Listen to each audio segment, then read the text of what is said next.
Paano sumagot sa Gen Ed, Prof Ed, and Major Ship? Hello, ma. Hello pa. Yes po. Super dali lang po ng Gen Ed. Sige po. Magpatumba na kayo ng baka at baboy. Super excited na ako. Medyo nahirapan ako dun sa Prof Ed Na-stress tuloy ako. Ano ba yan? Pati tuloy sa pagli-lipstick ko, nahirapan ako. Wait! Tatawagan ko muna si mama at papa. Hello, ma. Hello, pa. Medyo nahirapan po kasi ako sa Prof Ed Pwede po ba wag na lang yung baka at baboy?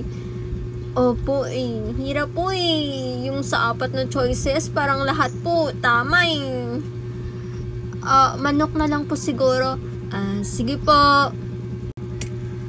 Ay, Diyos ko, nahirapan ako sa major ship namin.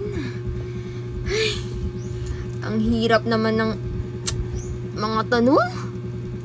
Di ko alam kung anong tamang sagot doon.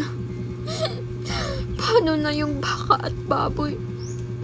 Pati na rin yung manok. Siguro mag-asin na lang muna ako.